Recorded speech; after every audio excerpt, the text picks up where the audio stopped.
is something in you that is treacherous. There is something in you that's dishonest. There's something in you that want to keep you in falsehood. There is something in you that keeps you from being consistent in your life.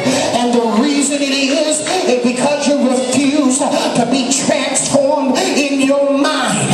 Here you are with your stronghold, being philosophical and logical and rational and hypothetical, but yet you refuse to be transformed in your mind.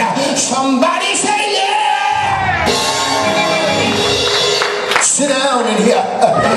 You gotta understand that barriers are meant to keep you deformed and impaired, but it is in the presence of the Lord that there is fullness. But you have to be emptied out through confession and consecration by way of confrontation. If you don't ever confess to the Lord, then He will not forgive you of your sin and cleanse you of all unrighteousness. If you are not consecrating yourself before the Lord, then you cannot expect the Lord to do anything new in you.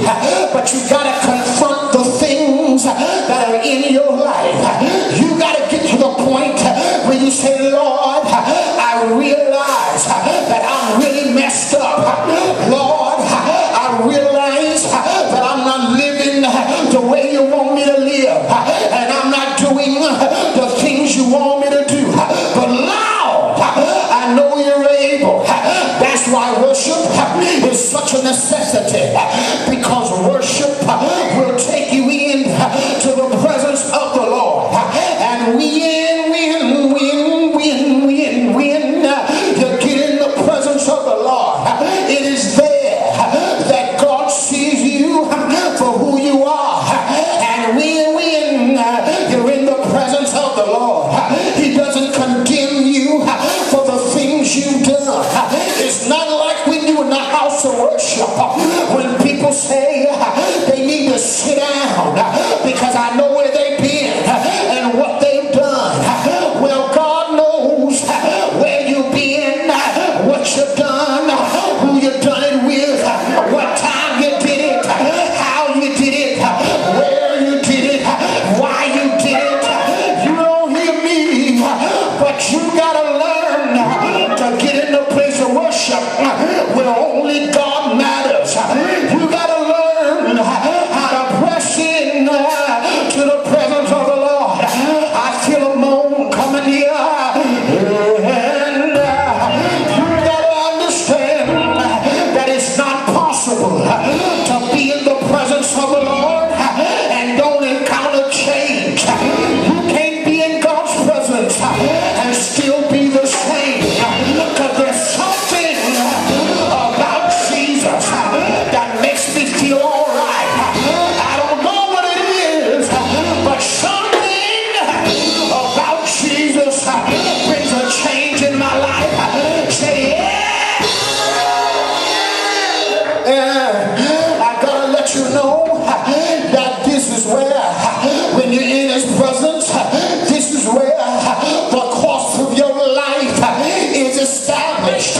Now wait a minute, I'm looking here, and you gotta understand, it is in this place that you get revelation, and your relation with God will bring revelation, causing an illumination. Hear what I'm saying? The question that I have for you tonight is, has God put His approval upon you with a seal, where He is willing to call you a son or a daughter? You are not transformed until God can be seen through you. Y'all don't hear me. You can't be transformed until God can be seen through your mind and endeavors to please Him. Y'all don't hear me. If you choose not to be transformed, then what you're really saying is, I don't want to change. But I'm wondering tonight, is there anybody who says, I'm tired of being the way I've been? I'm tired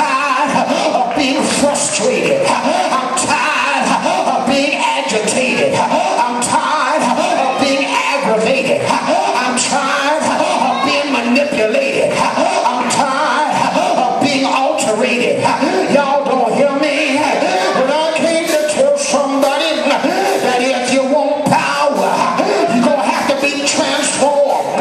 But not only must you be transformed, you're going to have to be transposed. Can I get some help here?